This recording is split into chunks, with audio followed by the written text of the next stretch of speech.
La revue de presse des territoires, l'essentiel de la presse régionale du jour, concoctée pour vous par Steve Jourdain. Bonjour Steve. Bonjour Alex. Qu'est-ce qu'il y a à la une de nos journaux régionaux aujourd'hui ? Bonjour à tous. À la une de la presse régionale ce mercredi, l'immense plaisir d'une journée presque normale, c'est à retrouver dans le Courrier Picard ce matin. Tous à table, titre le quotidien. Il y avait du monde hier dans les bars et les restaurants de la région. Top départ de la phase 2 du déconfinement. La France peut souffler, la vie reprendre doucement son cours.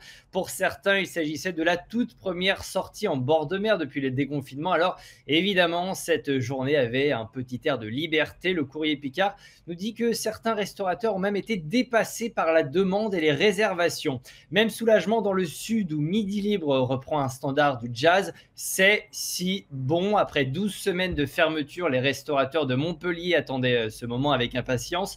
Dans la ville de Sète, bars et restaurants ont rouvert plutôt doucement, nous dit Midi Libre. Ce ne fut pas la bousculade. Un patron de bar confie qu'il y a encore de l'appréhension chez ses clients. Il faudra encore du temps pour que les choses reviennent complètement à la normale. À retrouver également en une de la presse régionale aujourd'hui les nouvelles méthodes de travail, c'est à lire dans le Télégramme. Ce n'est qu'un début, titre le quotidien breton en référence au télétravail. La pratique devrait bouleverser durablement les habitudes dans de nombreuses entreprises en France. Près de 5 millions de salariés l'ont testé pendant la période du confinement, mais le Télégramme met en garde.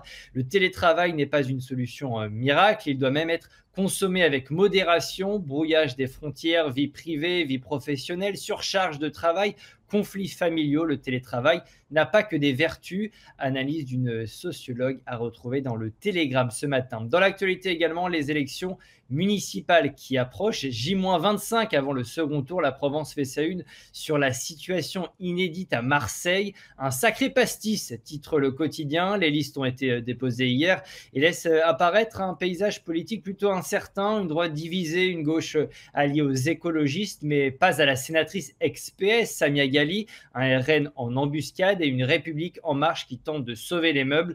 Le gros plan sur les municipales à Marseille, c'est-à-dire dans la Provence ce matin. Municipal encore avec Ouest France qui revient aujourd'hui sur les alliances conclues entre les deux tours de l'élection. Accord entre candidats de la droite et candidats La République en marche. Rapprochement entre socialistes et écologistes. Attention, nous dit Ouest France dans son édito, à trop retourner sa veste. Les candidats menacent de devenir illisibles aux yeux des électeurs. Certains accords ont cette fois-ci été tout bonnement déconcertants, en cause notamment, selon Ouest France, le en même temps prôné par la majorité présidentielle, ainsi que le temps anormalement long offert aux candidats pour passer des alliances. Le point sur ces alliances, c'est à dire dans Ouest France ce mercredi. Merci beaucoup Steve pour cette revue de la presse régionale.